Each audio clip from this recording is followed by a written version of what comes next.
Welcome back to the last session for today. I'm Anand Buddhadev of the RIPE NCC and on the DNS OARC program committee. For this afternoon's session, our first speaker is an oracle from ISC. He's here to tell us about the past, present, and future of Bind 9. Welcome, André Souris. Hi. If you haven't noticed, I changed jobs, and that's for America. And I would like to speak about Bind 9 and what's happening with the development now after I joined. Who has been at the FOSDEM? Nobody. Hooray. Okay, this was set up for Warren. Sorry, Warren. When Bind 9 was first released in 2000, it was quite a long time ago. So here are some other things that are from 2000. If you remember the GCC 295, the last good version, as some might say, the Linux kernel 2.4, GNOME 2.1.2, even I did the mistake and said GNOME 2, Qt 2, Windows 2000. It was the time that the first camera phone was released, and PlayStation 2 has launched, and in US, New Century has started. The rest of the world waited to 2001. Here's a table with the versions of Bind that has been released since then. As you can see, sometimes quite a lot of versions were supported at the same time, as many as four versions at the same time, which is quite a lot of maintenance burden, and we intend to change that as well. So for the present, there's Bind 9.12 that has been released at the beginning of this year, bringing, the NSEC aggressive cache that we've seen that there are some weird numbers from CZNIC that we need to investigate. But let me assure you that the performance didn't drop between the releases. So there are just some latency numbers, and we will measure that. There's also serve stale, a new feature for TTL stretching to mitigate the DDoS attacks that has happened in past years. We have a new response policy interface. There has been some major refactoring that my colleagues has done in the last year. There's been nice presentation at the last DNS OARC from Evan Hunt, if you have been there. That brought the speed factor from 1.25 to at least 6. We have a new CDNS tools contributed by Tony Finch, and I would like to thank Tony Finch. He's one of our greatest external contributors to Bind. And when EDDSA finally hits OpenSSL, we already have a support for that. So if you want to try EDDSA with Bind, you need to have OpenSSL 1.1.1, which is alpha or something like this at the moment. So what's cooking up and what's changing in the Bind development process? I think that for the open source, it's very important to have an open development. And so we are moving into the direction to be more transparent and more open in what we do and how we do things. We want to have a faster release cycle, more on that later. Reduce the number of supported platforms because, honestly, nobody cares about the BSD OS that ceased to exist in 2003, apart from Bind. Right now, so we intend to change this, and it will allow us to reduce the code and use modern language features. We also plan some new features, but honestly, the first goal would be like more removing the code than adding the code. and some more refactoring. So when I say open development, what do I mean by that? We now have open by default issue tracker, so that wasn't the case with the bind. Before we implemented our new issue tracker, if you send an email to bind 9 bugs, it went into the system, and then some engineer had to come and decide whether the bug should be open or not, which means that it almost never happened because there are more pressing issues at hand than deciding whether this is important enough to open it or not. So this is all going to change or has already changed. We have the public merge requests or pull requests in the GitHub terminology, if you only know GitHub. We intend to have a public wiki. We have public continuous integration, so you can see all our successes, but all our failures as well. And in the future, we are also planning to add a public web forum for our users, for our end users, because there are many of them, and honestly, using the old mailing list is not always the best choice for the new users. So what we implemented to have all these features, we have now custom GitLab implementation running at gitlab.isc.org. It's in production already. It's still rough on the edges, but it's basically we are using that from the day-to-day development already.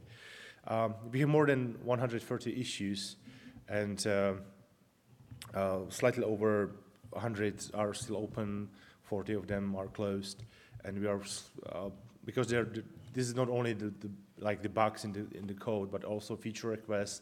We migrated some of the tickets from the old system to the new one, so there will be more open tickets in the short term before we dig through them.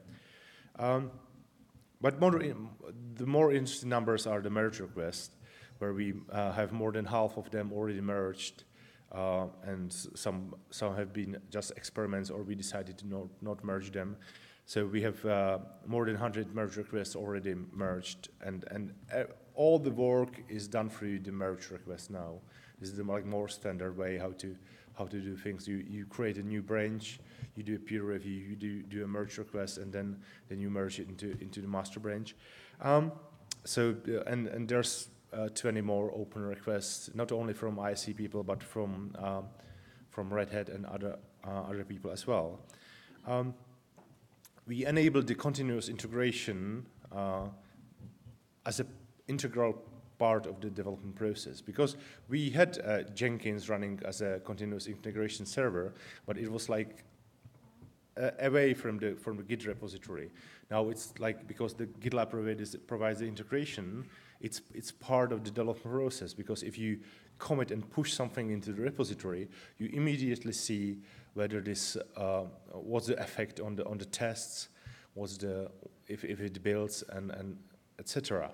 So said that, the GitLab continuous integration exposed many intermittent test failures we have having in the test, because we knew there were some test failures that just pop up sometimes they didn't.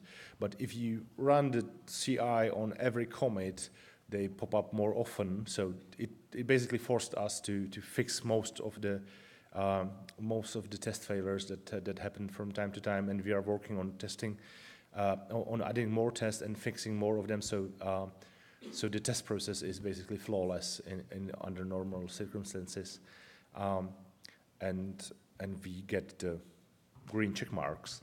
That's important. This is self-hosted instance, as you might have guessed. So if you want to contribute to Bind, you can now go to gitlab.isc.org, create an account, and if you at the moment, because GitLab doesn't have a way how to say only allow people to fork the code, you need to ask us to allow us to increase the number of the projects you are able to create, because by the default that's 0. but that's a straightforward process. Anyway, so the next thing that comes with the change in the development process is the faster release cycle. We decided to adapt something you might know from Nginx, for example, that the odd numbers are development releases. So 9.13, 9.15, 9.17 will be development releases that should be stable enough to run under normal circumstances. But they will be released as we go. There will be no formal security process. So if there's some serious bug or security bug, we will just release the next version, along with if it hits only the development version. And the even numbers will be stable releases. So when the development release stabilize, we will just convert the last development release into the stable one. So 9.13, the last version, whatever it will be, will turn into 9.14.0, and the next and it will be supported until the next stable release. That approximately means 1 year between the releases. And every second stable release will be extended support version that will be supported at least for 4 years. I see Shane. Hi, sorry to interrupt. I have a question though. Are you still going to continue the alpha beta release candidate cycle? So this is in place of that. Okay. Yeah, that was a good question. We are dropping the alphas because nobody touches something that's called alpha. and with beta, that's no different. So except for maybe Tony Finch and Red Hat people, because they are almost part of the development team. But that's one of the reasons to switch to .0, .1 numbering, because and also frankly we want to stabilize, because we are putting more effort into the testing. We are hoping that the .0 will be as stable as possible. So we also want to break the vicious cycle that you should not deploy anything that ends with .0, because that's just wrong thinking. So we need to break out of this cycle. So we intend to have the .0 as stable as anything else. Here's roughly the table we were talking about. Right now, the situation is a bit different because now we have 9.9 is the extended support version, but we will cease the support for 9.9 and 9.10 somewhere during this year. The 9.11 becomes the extended support version, and it will be supported for next 4 years. So up until 2021, and then we will switch to the release cycle I was talking about. So the next extended support version will be 9.16, and it will be supported up until 2023.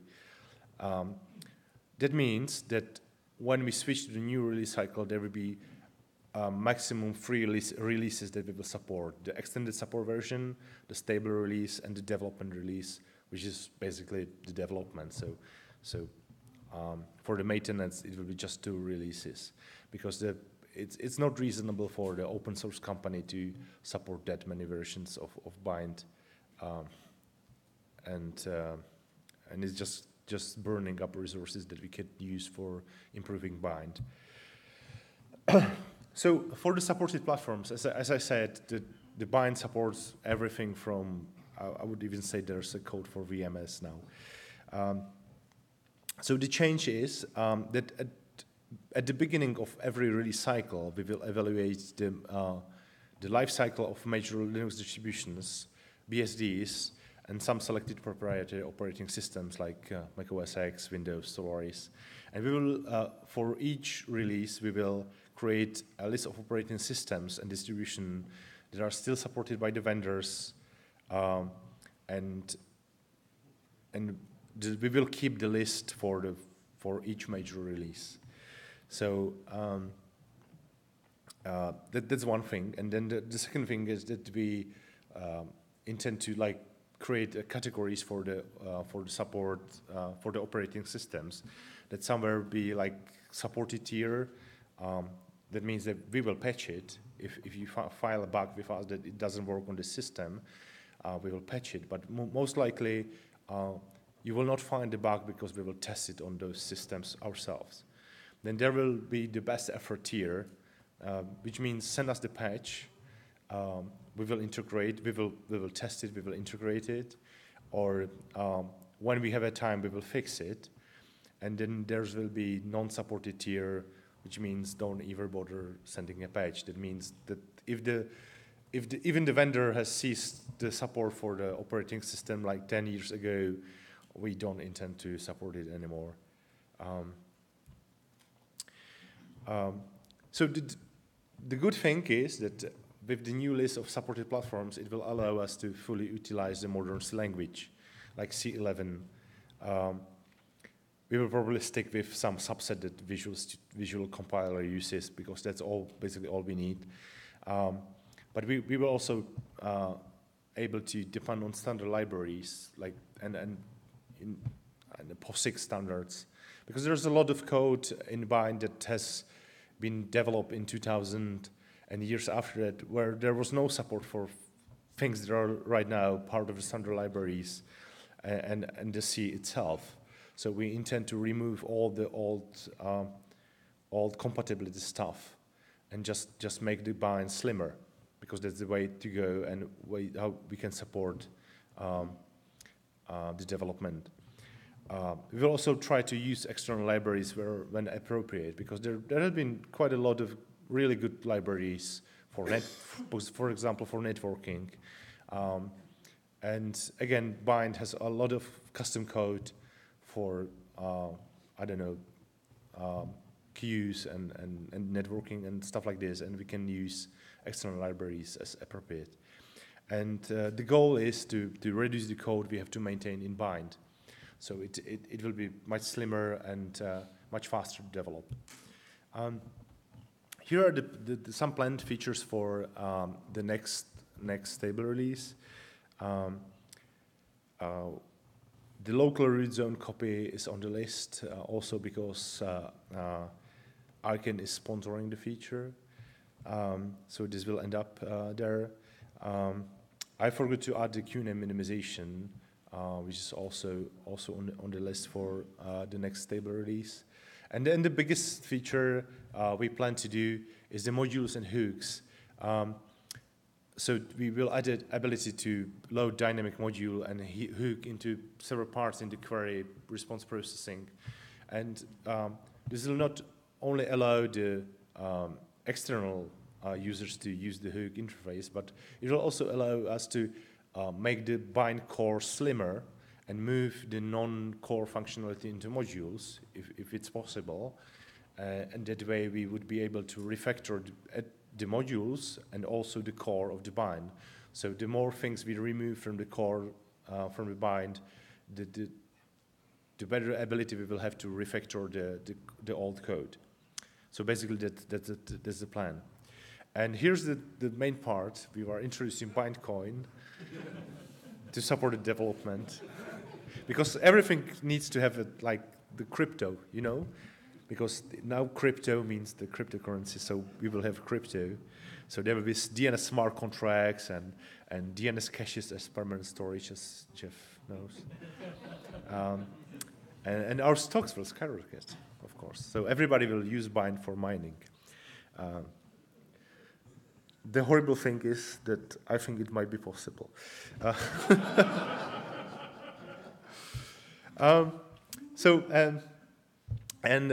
This is just a slide for refactoring, and I would like to read a quote from Antoine de Saint-Exupéry.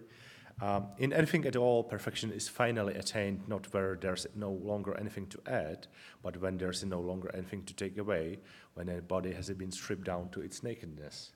And this is the way how I see the refactoring and the code development process. That right now, we need to remove the code and make it like more readable and more attractive to external contributors. So this is something we intend to achieve. So Bind's not yet dead, baby. Bind's not yet dead. Thank you.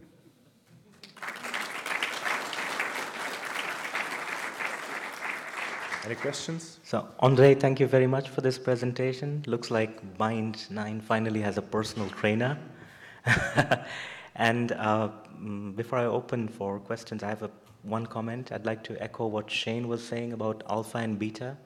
Aside from the fact that alphas are usually scary to most people, the A and B designations also screw around with package managers, which sort A and B higher than the zero release and stuff like that. So thanks for doing that. You need to switch to Debian because Debian has tilt. It's less. All right, Wes. Oh, that's a scary cue. Wes Hardiker. So could you go back to the slide with the lots of pretty colors and a timing diagram? That one, yep. So let's say you run a major authoritative resolver. I run one or two. Wes Hardiker, USC, by the way. Let's say you don't care about how often you have to push out updates. So I'm willing to run anything. One of the questions with respect to like long-term support type, code bases is, if you want a stable service, which code base is better to be, sitting on top of and to actually push out? As even if you don't care about, if you do one a month of a patched version, that's no problem, timing-wise and effort-wise. Which one do you think is the best security-wise or operational stability-wise? Okay. Are you able to really read the release notes? Yes. Then run the stable one. If you are able to act upon the release notes, because we might remove a configuration option from time to time or move it to deprecate it and then remove the option. So there might be like incompatible changes from the stable releases to next stable release with some announcement and with the appropriate release notes. So if you care about your DNS, then you should be fine with just the stable, the green one. If you are running like Red Hat CentOS old version, that's the version they will be using because they could keep it aligned with what they are doing, basically. Okay, so that really answers 9.14 over 9.11. Right now, 9.14 doesn't exist yet. I know, this is my hypothetical example.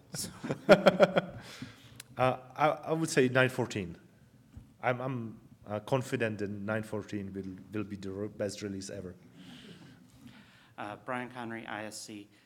While I and you understand the color coding on this slide, I think the room would benefit with that being explained because I didn't see a legend there. Oh, you're right. So this table means that the green one is the stable release that gets updated even with minor bug fixes. That's being still active developed. The blue one is the extended support version that gets only the major things that affect the operation of DNS, and the magenta one is only security fixes. So if you look at the 9.16, which is the best example, then for the first year it's being actively developed and there are bugs being fixed on regular basis. After that, we hope to have it that stable that we will only add like a major bug fixes. So not much things will go in there. And after the fourth year, we will dedicate it solely to security bugs.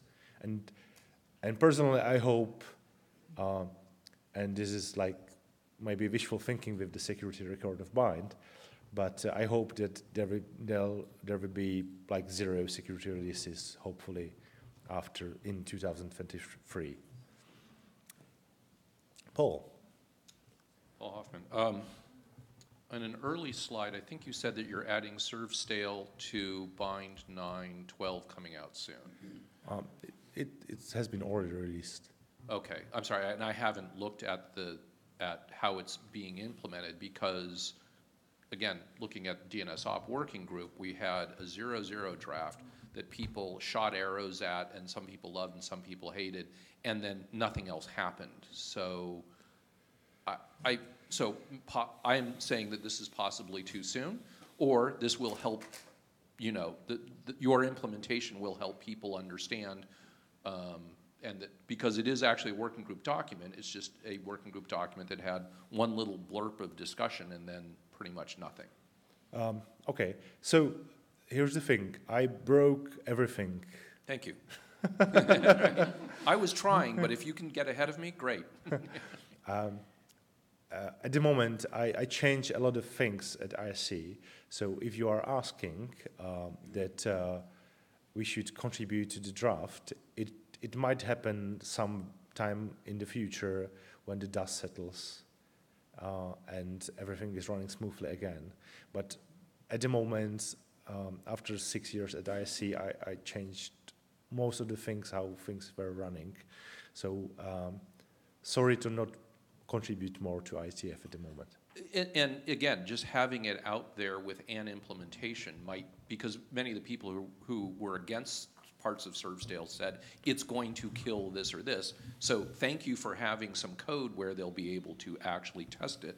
I hope that you will take, I'm sorry, I keep wanting to say pull request, and that's because have been unfortunately stuck in GitHub, whatever you're calling them, feature requests with code, to do additional tweaks to see this or that, or at least in some. Okay. Sure, we would be happy to accept contributions from outside parties. Great.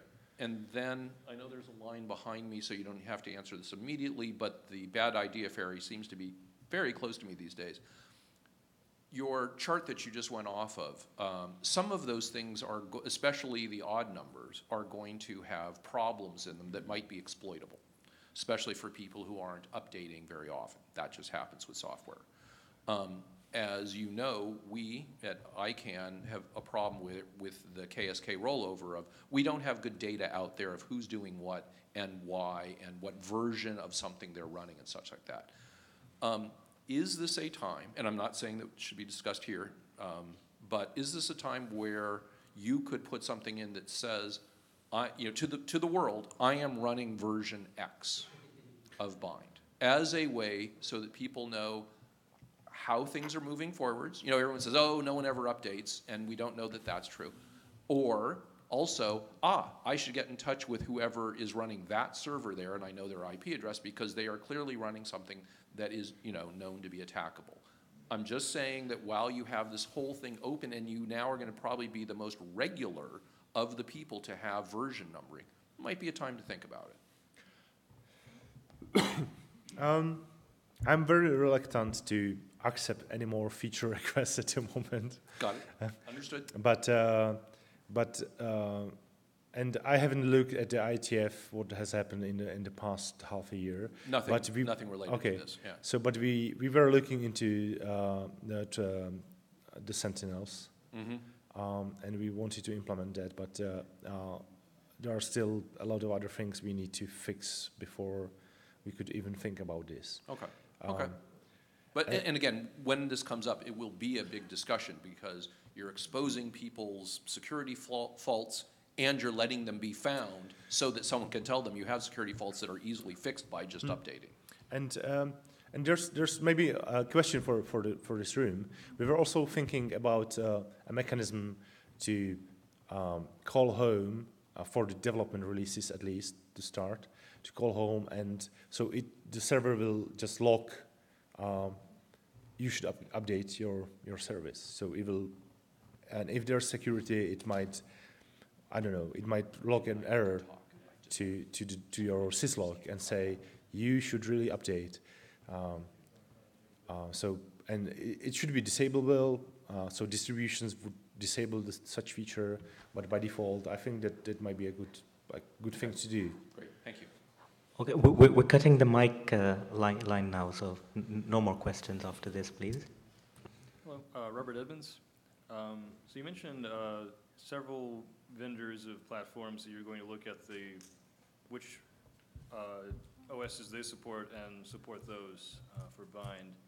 But some of the vendors you list support some of their OSs essentially forever. Are you going to say, are you going to have like a reasonable level of support, or are you going to have to support Red Hat Enterprise Linux 5 for the next 20 years? Well, I think that the most prominent example from the Linux world is the Red Hat, but especially the Red Hat isn't a problem because Red Hat does support all the features we would be using, like thread local storage, possibly, and some other modern C features.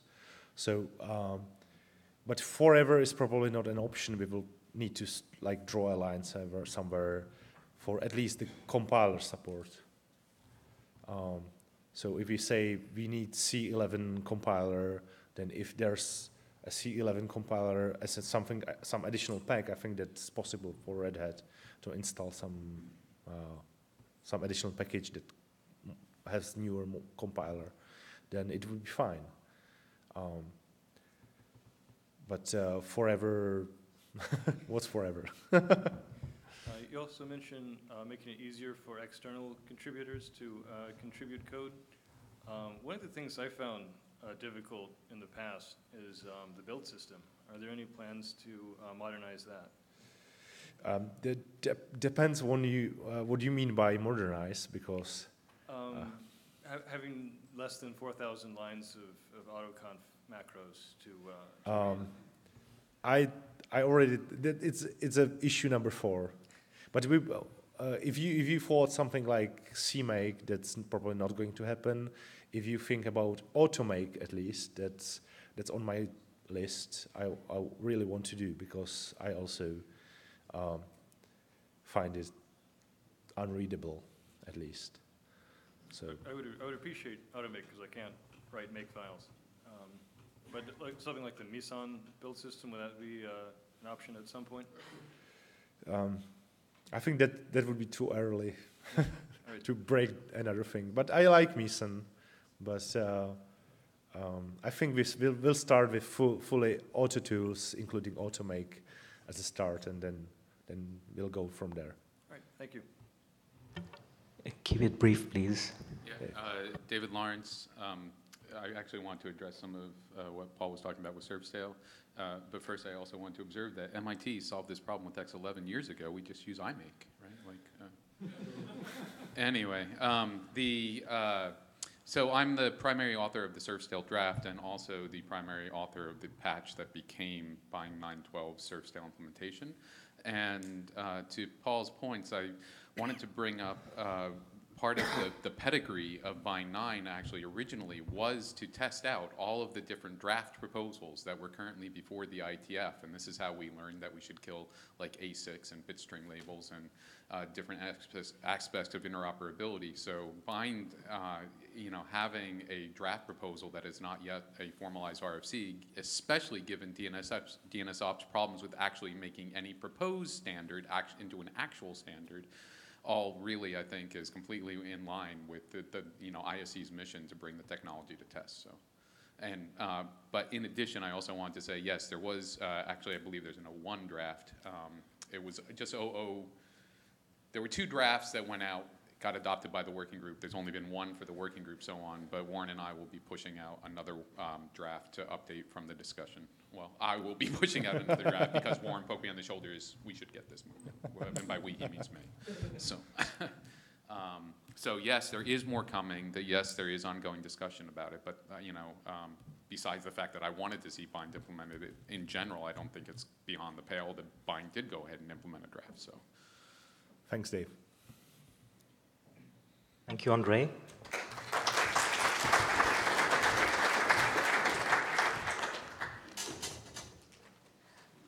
Our next speaker is here to make some time for DNS. Please welcome Jerry Lundstrom. Hi. So I'm Jerry. I work for DNS OARC, and I'm going to talk about DNS JIT. Ignore the title, it's just made up. To understand how I came to DNS JIT, we're going to look at some of the background. So I started working at OARC now for some 2 years and 1 week. Can't remember exactly the date, but 2 years and 1 week ago. And when I started managing the tools we have, I saw that there's a lot of common functionality and code duplication going on. So one of the first things I did was create what I call helper libraries of the shared code and put them as Git submodules, so I can use them in all the other tools. These helper libraries helped a lot when creating Drool because I just used the stuff I already had and I wrote a few new ones and off we went. But of course there's always problems.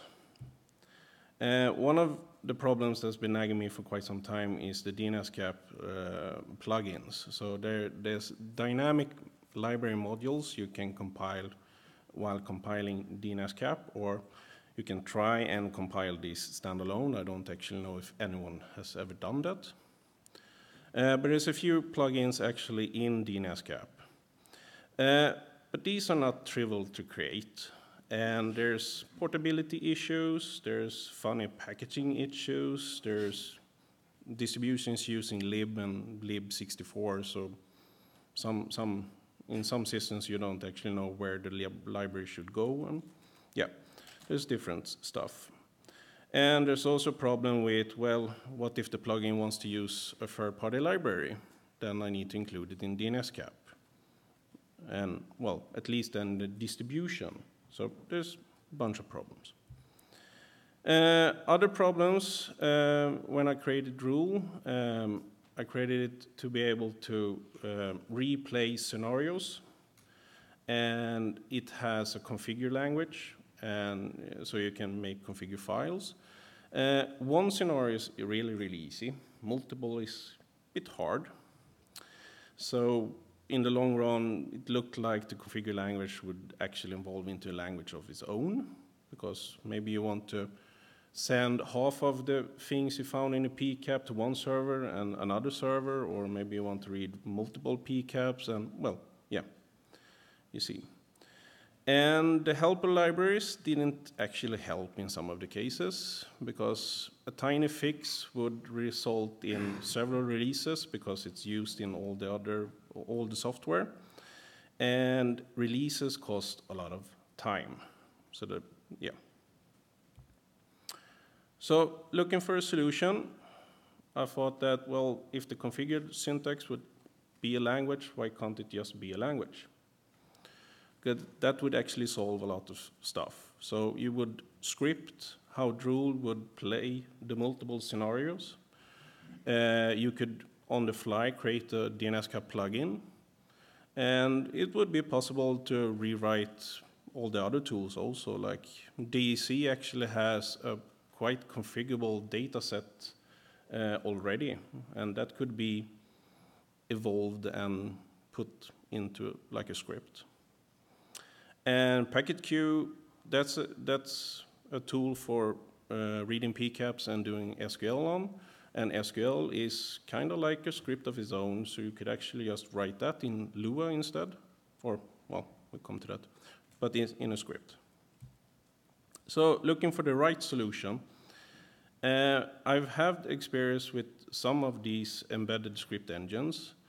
And they mostly not that embeddable. So I've done a lot of C with Perl, and it's a bit messy.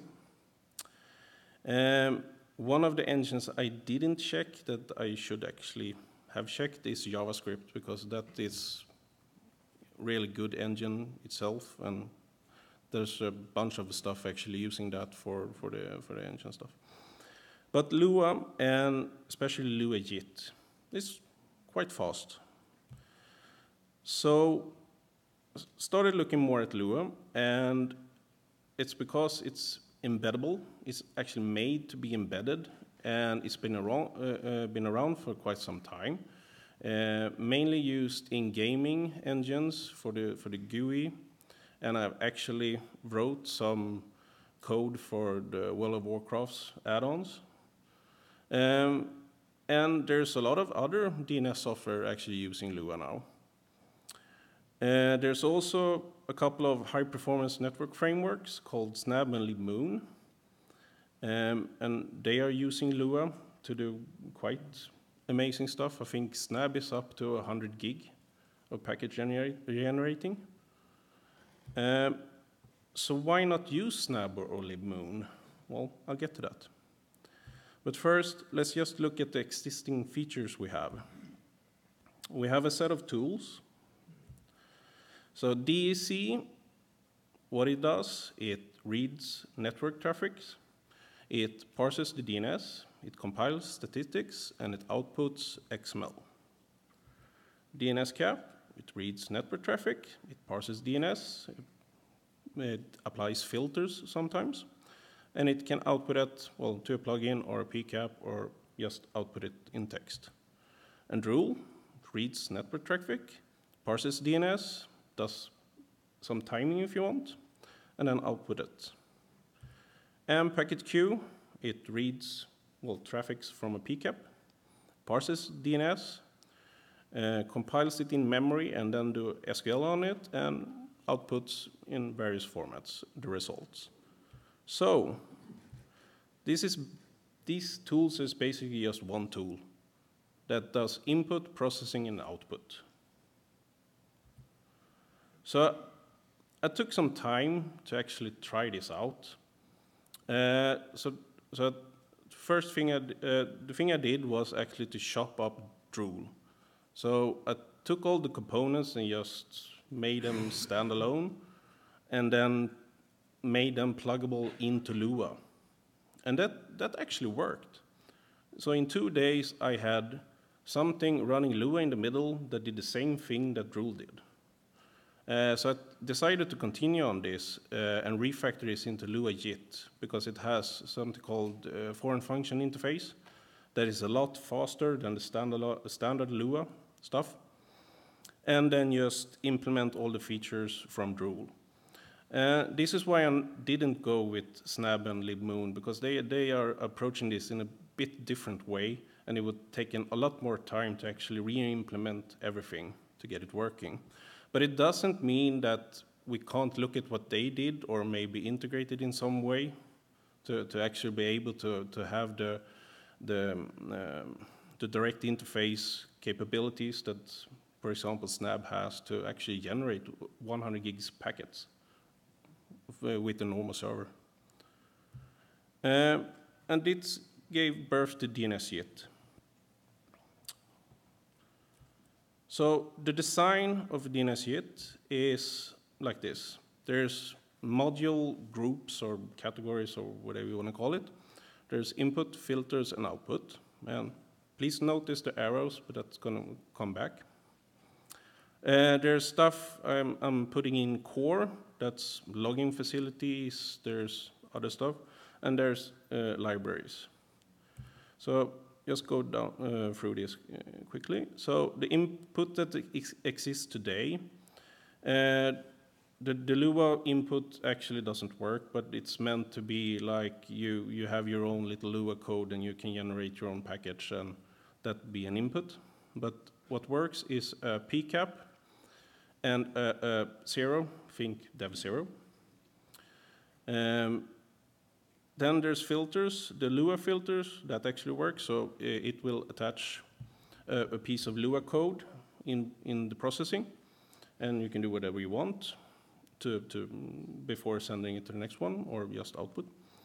There's stuff that copies and does round robin. There's a thread module that spins up another thread, so you can have multi-threaded processing. There's a timing module that's actually taken from Drool directly, cut and paste. So that does all the timing. For output, there's the C pool, that's the client pool. That's the thing I've called in Drool that actually sends stuff. So it's also threads that have an event engine in each thread and then does the sending to whatever target you have. And null, well, dev null. Thanks.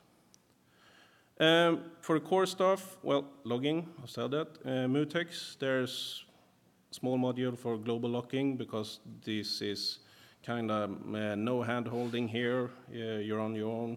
You can start up threads, but you need to keep state yourself. Query is the main structure getting passed around. So this is something that the input should generate, holding the raw package and like IP addresses and timings and everything, and then maybe the parsed DNS also if it can hold that also.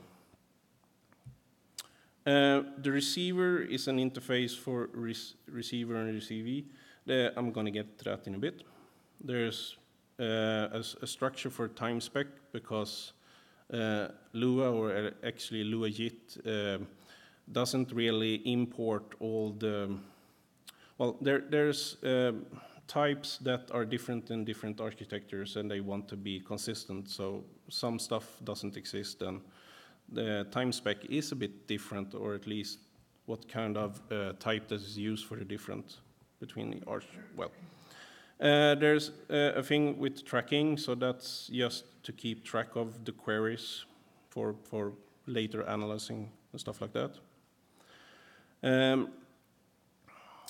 You have a few helper stuff like getops and parseconf. This is just re-implementing stuff I've done to actually be able to rewrite rule into Lua JIT. I mean DNS JIT. So how does the uses? The chain. So you build the chain for processing. This isn't actually set as for inputs and outputs.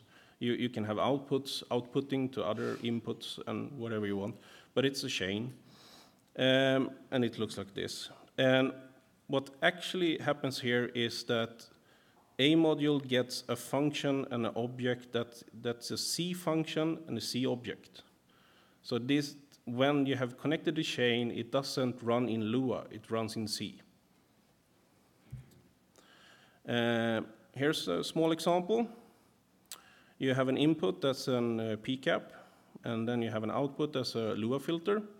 You attach a function to the output, and this function gets called for each query that is sent to the output. You tell it to parse the query and print the query ID. And for the input, you specify the file, you specify that the input should send everything to output, and you run.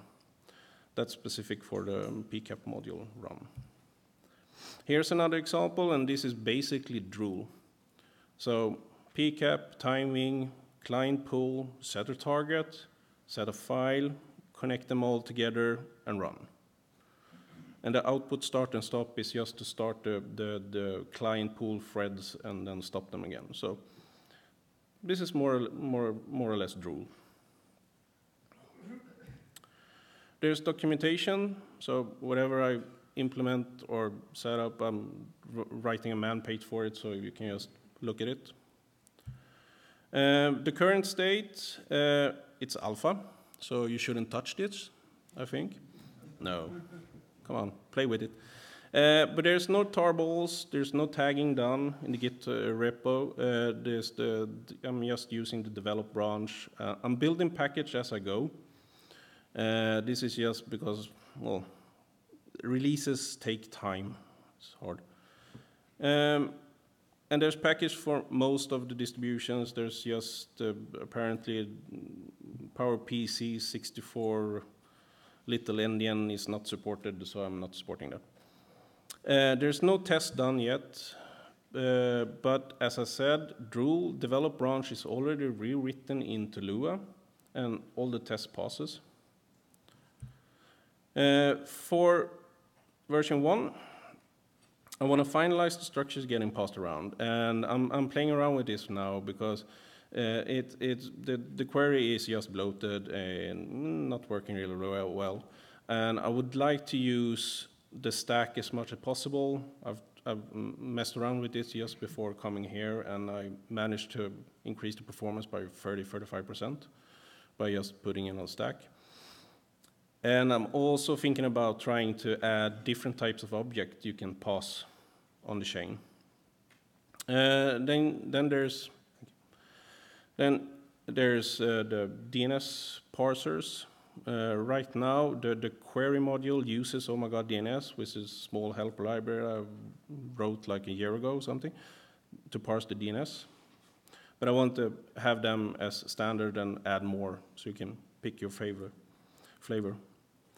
And then rework the thread bit, because that's not really working that well. And then get ready for Drool version 2. Because, like I said, the develop branch is already rewritten.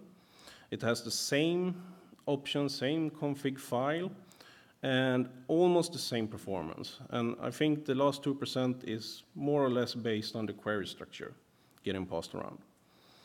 And as I think I mentioned this earlier today, that we have a new project coming up, and it's going to be focused on performance and responses, parsing responses and analyzing responses.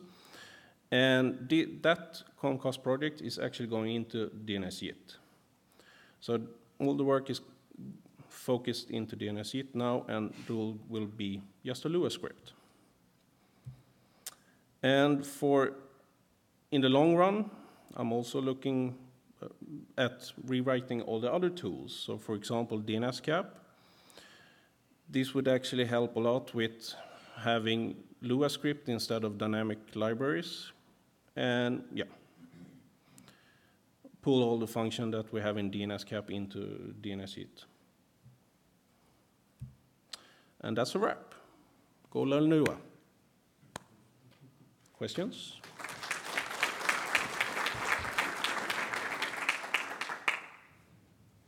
Thank you, Jerry. This looks like a very exciting piece of software, and I'm sure everyone's dying to dig their claws into it now. Questions? Peter Špaček, CZNIC. More comment than question. Thank you very much. I've already played with it for a while, and it's awesome. Thanks.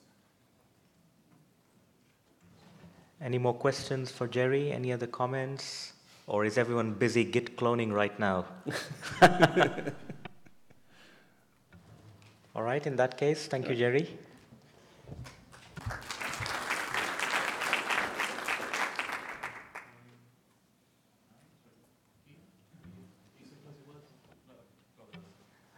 Okay, so that was the end of our session for this afternoon.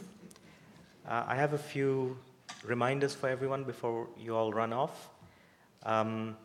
First of all, I'd like to remind everyone to please take the DNS OARC workshop survey. These surveys are very important. They help us plan for future meetings and all kinds of stuff, so your input is very valuable. A reminder about the social event this evening, sorry. I think you've all received an email with directions from Dinesh. You must have your badge with you to gain entry to the social event, so please do not forget your badges. And yes, and we have room for 3 lightning talks, 6 lightning talks tomorrow. So we already have 1 submission, but there's still room. So please submit your lightning talks through the Indico portal as soon as you can, because we need to have a look at them. So yeah, please do that. And I think one more reminder, although it wasn't mentioned, is if you want your PGP key signed for tomorrow, you need to send your PGP keys to pgpkeys@dns-oarc.net. Sorry? Oh. Yeah. So.